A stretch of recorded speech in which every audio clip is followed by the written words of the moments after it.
बाराबंकी में उनकी सभा चल रही थी, जिलाध्यक्ष उनके मंच पे उनके सामने इस्तीफा मारकर चला गया, पार्टी को मुबारक कह के चला गया। ये तो समीक्षा बुला करके अपने के करके बारी बारी कमरे में भी की जा सकती थी।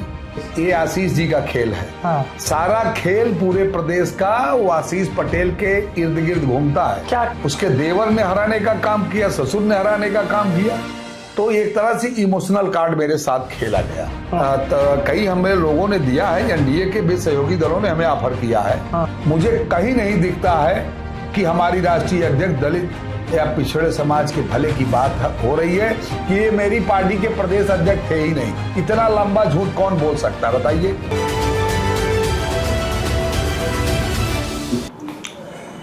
उत्तर प्रदेश में इन दिनों राजनीतिक हलचल बढ़ी हुई है। अनुप्रिया पटेल की पार्टी अपना दल सोनेलाल को करारा झटका लगा है और ये झटका ऐसा है जिसकी गूंज 2027 तक सुनाई देगी। पार्टी के प्रदेश अध्यक्ष राजकुमार पाल ने इस्तीफा दे दिया है और राजकुमार पाल ने इस्तीफा देने के साथ ही कई सारे गंभीर आरोप लगाए हैं। अनुप्रिया पटेल और आशीष पटेल जो उनके पति हैं, यूपी सरकार में मंत्री हैं, उनको कटघरे में खड़ा किया है। और हमारे साथ बातचीत करने के लिए अपना दल एस के पूर्व प्रदेश अध्यक्ष राजकुमार पाल मौजूद हैं। और राजकुमार पाल जी, आपका स्वागत है। बहुत बहुत धन्यवाद। क्या कारण रहा? प्रदेश अध्यक्ष थे, सत्ता के साथ गठबंधन वाले दल के आप प्रदेश अध्यक्ष थे, इस्तीफा दे दिया आपने। इस्तीफा देने तक तो बहुत सब कुछ ठीक था, देने के बाद आपने बहुत सारे आरोप लगा दिए अनुप्रिया पटेल के ऊपर, आशीष पटेल के ऊपर, अपना दल एस के ऊपर। क्या वजह रही? देखिए, सबसे पहले जो मैंने इस्तीफा दिया उसका प्रमुख कारण है कि पार्टी में प्रदेश अध्यक्ष रहते सम्मान मेरा असुरक्षित हो रहा था, मेरे अधिकारों का हनन हो रहा था।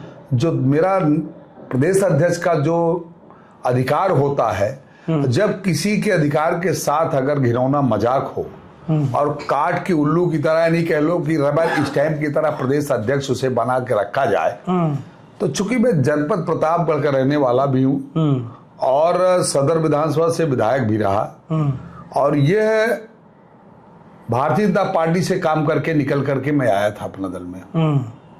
और जब मैंने पार्टी में कहीं रहकर काम किया है और काम में सम्मान मिला है और आज आपके लिए मैं काम करूं अपना खून पसीना लगन से, निष्ठा से, ईमानदारी से पूरे उत्तर प्रदेश में लाखों लाख रुपए खर्च कर अपने जेब का, जबकि पार्टी एक पैसा नहीं देती है, मैं अपनी जेब से अपने पैसे को खर्च करके मैं पार्टी चलाने का काम करूं, पार्टी के विस्तार के लिए पूरे प्रदेश में बुंदेलखंड, पूर्वांचल, पश्चिमांचल, अवध में दौरा करूं, लगातार पार्टी के राष्ट्रीय अध्यक्ष के कार्यक्रम जहां भी लगाए वहां मैं जाके 3-3 दिन पहले रुक कर कामिंग कर उनके कार्यक्रम को ऑर्गेनाइज करूं और उसको सफल बनाने का काम करता था।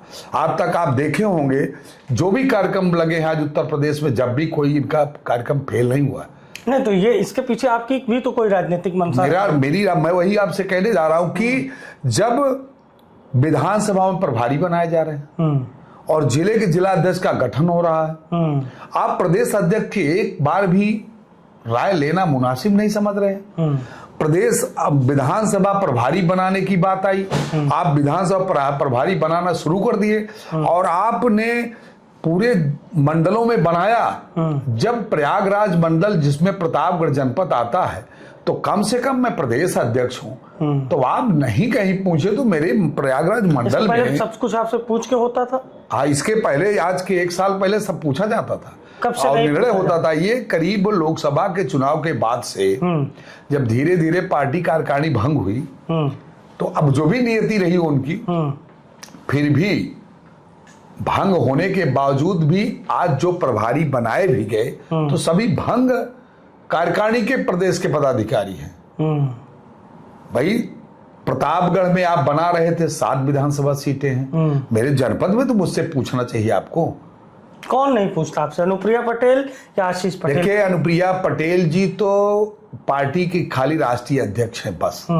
उत्तर प्रदेश के सारे कार्य को देखना, पार्टी के संगठन से लेकर के सारे सब कुछ जो रचना बनाई जानी है वो सिर्फ माननीय आशीष पटेल बनाते हैं। तो आशीष पटेल से नाराजगी है सबसे ज्यादा?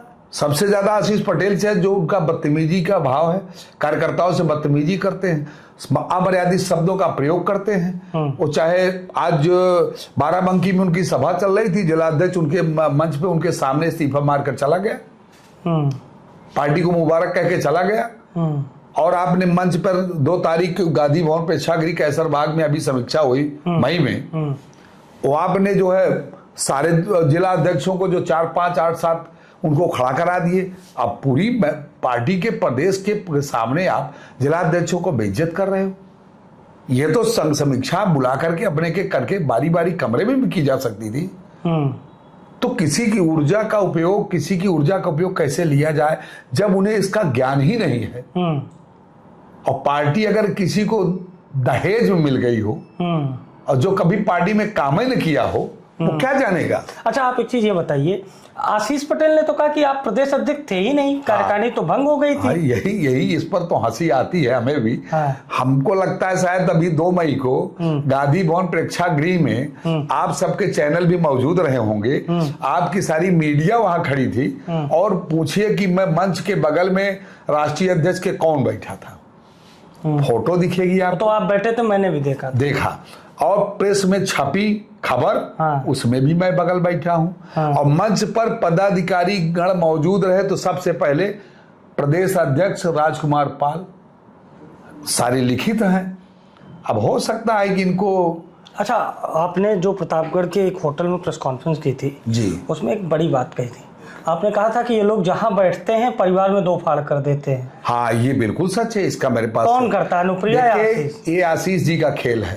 सारा खेल पूरे प्रदेश का वो आशीष पटेल के इर्द गिर्द घूमता है। क्या, किसका 2 फाड़ कर दिया, किसका परिवार? हमारी पार्टी से, रॉबर्ट्सगंज से अपना दल के सांसद रहे माननीय हमारे पकौड़ी लाल कोल जी, और उनका बेटा 96 से विधायक था दूसरी बार, और वो बेचारे असामयिक मृत्यु हुई।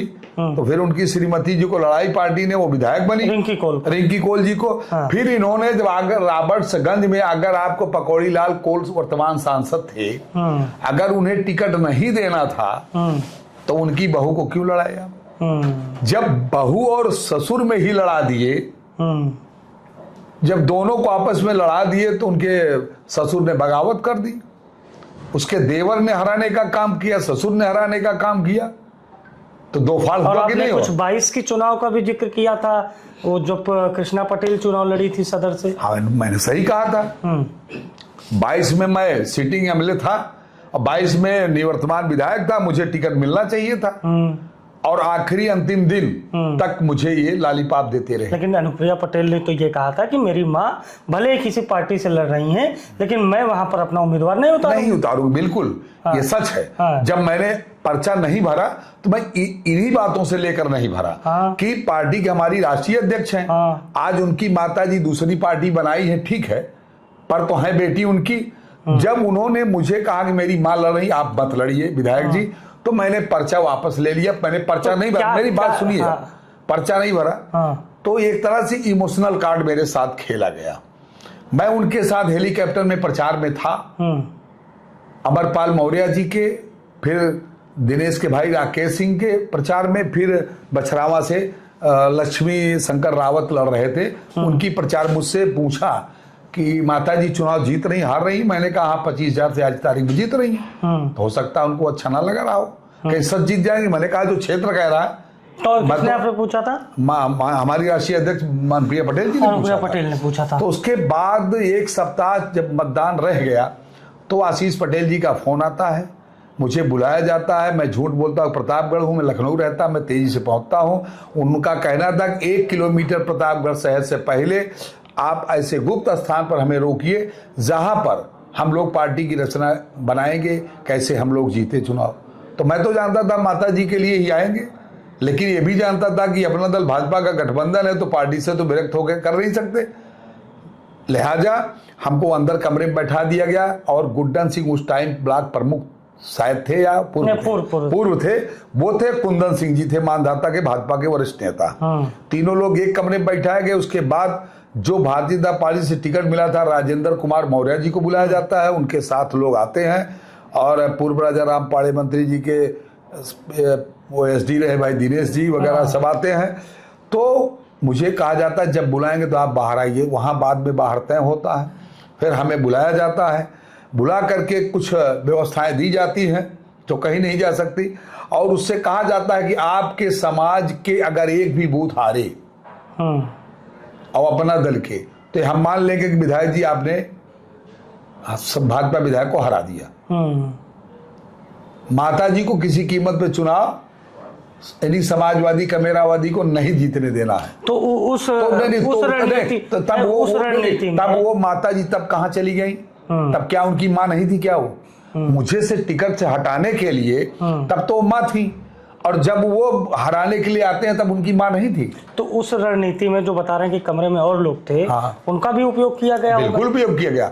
मेरे साथ इनके साथ काम करते हैं राम लखन पटेल जी, तब दर्जा प्राप्त मंत्री थे, बोर्ड के किसी शहरी आवास विकास के उपाध्यक्ष थे, और ये कुंदन सिंह हम चारों लोग मिल करके पूरा क्षेत्र का जो बनता है, जो रणनीति बनाई जाती है, उस पर हम काम करते हैं। अच्छा, आप ये बताइए, जैसे आप पाल बिरादरी से जी, और पाल बिरादरी के ठीक ठाक नेता भी हैं, तो ये जो अपना दल पे आपने आरोप लगा कि एक बिरादरी की पार्टी है, केवल पटेलों को आगे बढ़ाती है। देखिए, मैं लगातार 19 में जब बाई इलेक्शन जीता हूं, तो उससे पहले मैं भारतीय जनता पार्टी का जिला मंत्री था, जहां मैंने लगातार विभिन्न पदों पर काम किया था, और उसके बाद मैं विधायक बनाया गया।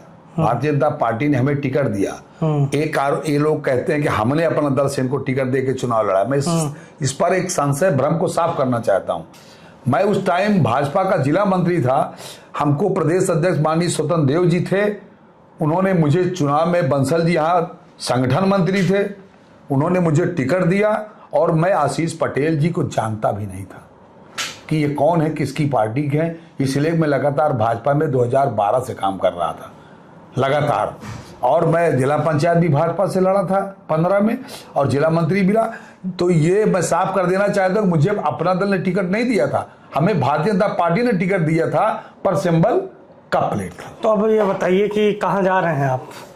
सुनने में आ रहा है कि कई बड़े दलों ने आपसे संपर्क किया है, एक केंद्रीय मंत्री ने आपको फोन किया है, जी। आपको बड़े पद पर बैठाने की बात कही गई है। जी। कुछ लोग कह रहे हैं कि आप पीडीए वाले समीकरण की ओर रुख कर रहे हैं। अगर मुझे अपना दल जैसी जो सरकार में, पार्टी सरकार में होते हुए मैं उसका प्रदेश अध्यक्ष, और राज्य में तीसरे नंबर की पार्टी से, यानी सत्ता की पार्टी को मैं छोड़ सकता हूं, तो मैं गलत कदम तो नहीं उठाऊंगा। मैं उसी के साथ जाऊंगा जो दलित, पिछड़ा, माइनॉरिटीज, यानी जो इन कमजोर तबकों की बात करेगा, और जिससे मैं निकल कर आता हूं, जिस समाज से निकल के आता हूं, अगर उसकी वो बात करेगा तो मैं उनकी विचारधारा के साथ। गेंद भाजपा और सपा के पाले में है, यही है वो दल, दो दल है। हाँ, ये जो है यही दिखता है, जो भी है, जो आप समझ, जो भी समझे। कई कुछ बड़े नेताओं से भी आप नहीं, बातचीत हमारी हुई है। कई हमें लोगों ने दिया है, एनडीए के भी सहयोगी दलों ने हमें ऑफर किया है। एनडीए के सहयोगी दलों ने किया है। लोग कह रहे हैं कि आप ताकत दिखाएंगे कुछ दिनों के बाद। लेकिन मैं जिस दल को छोड़ा हूं, वो एनडीए का सबसे मजबूत संगठन रहा है, सहयोगी दल रहा है। तो क्या उसको अपनी ताकत का एहसास आप कराने वाले हैं? देखिए, मैं बड़ी बात नहीं करना चाहता हूं, लेकिन इतना जरूर कहना चाहता हूं, अगर पार्टी सामाजिक न्याय जैसे मुद्दे पर, और डॉक्टर साहब भीमराव अंबेडकर जैसे अनुयायी, और डॉक्टर सोनेलाल पटेल जिन्होंने अपना दल की स्थापना की थी, जो उन्होंने सपना देखा था कि सामाजिक न्याय के तले हम दल को आगे ले जाएंगे और दलित वंचित कमेरा समाज के लोगों का भला करेंगे, लेकिन उसमें मुझे कहीं नहीं दिखता है कि हमारी राष्ट्रीय अध्यक्ष दलित या पिछड़े समाज के भले की बात हो रही है। हाँ, वो मुद्दे की बात उठाती हैं, इसमें दो राय नहीं, मुझसे, लेकिन संगठन में लेकिन ये बाहर लागू होता है, संगठन में लागू नहीं होता। पल्लवी पटेल ने कोई ऑफर दिया आपको? नहीं, हमारी कोई उनसे बातचीत नहीं हुई। आपके पाल समाज के ही प्रदेश अध्यक्ष समाजवादी पार्टी में है। हाँ, समाजवादी में भी है, बहुजन समाज पार्टी में भी पाल समाज से संगठन है। मैं अपना दल से था, 3 पार्टियों के प्रदेश अध्यक्ष पाल समाज के। पाल जरूरत है आज के समय में? पाल की बिल्कुल जरूरत है। अगर माननीय अखिलेश जी पीडीए का नारा देते हैं और हमारे माननीय भारतीय जनता पार्टी एनडीए की सरकार जो उत्तर प्रदेश योगी आदित्यनाथ जी के नेतृत्व में चल रही है या देश के लोकप्रिय प्रधानमंत्री नरेंद्र मोदी के नेतृत्व में चल रही, सब तो अति पिछड़ों की बात कर रहे हैं।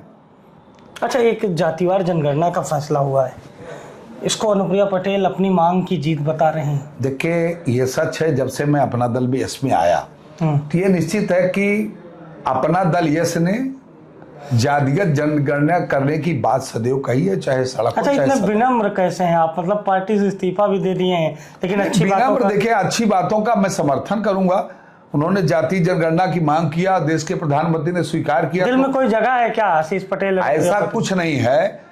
जिसके नेतृत्व में मैंने काम किया है, तो अगर उनके नेतृत्व में जब अच्छे जो कार्य हैं तो उसके तो मैं प्रशंसा भी करूंगा, ऐसा थोड़ी। आशीष पटेल ने आपकी प्रशंसा। लेकिन सबसे ज्यादा अगर कोई पार्टी में पार्टी को आज जो अंतिम दशा की ओर ले जा रहा है, दिशा की नहीं, अंतिम दशा खराब कर रहा है, वो सिर्फ अगर कोई है तो इनके कार्यकारी राष्ट्रीय अध्यक्ष है, जिन्होंने अभी अभी कहा कल कि ये मेरी पार्टी के प्रदेश अध्यक्ष थे ही नहीं। इतना लंबा झूठ कौन बोल सकता है बताइए? ये तो माना कब जाए कि ये हवा का रुख किधर होगा? देखिए, हवा का रुख होगा अभी तो देश के मान और सम्मान की लड़ाई चल रही है। सारा देश बेसब्री से उसी ओर देख रहा है और मैं अपने देश के लोकप्रिय प्रधानमंत्री की प्रशंसा करता हूं, देश की सरकार की प्रशंसा करता हूं कि आपने माकौल जवाब दिया है पाकिस्तान को। और तो आज तो हम लोगों की राजनीति तो पीछे चली जाती है, जब देश रहेगा तो राजनीति रहेगी। तो बिल्कुल देखिए, देश रहेगा राजनीति रहेगी, और गेंद को सभी के पाले में राजकुमार पाल के द्वारा भेजा जा रहा है। बहुत सारे गंभीर और बड़े आरोप लगाए हैं अनुप्रिया पटेल के पति यूपी सरकार के मंत्री आशीष पटेल पर। पार्टी के प्रदेश अध्यक्ष से इस्तीफा दे दिए हैं। खबर है कि 2 बड़े राजनीतिक दलों से ऑफर है और किसी एक दल को ये ज्वाइन कर सकते हैं, लेकिन फिलहाल इनके इस्तीफे के बाद अपना दल में लगातार बगावत का दौर जारी है और जारी है इस्तीफा और इस्तीफे पर इस्तीफा। सहयोगी ब्रजेश के साथ मैं अभिषेक शर्मा।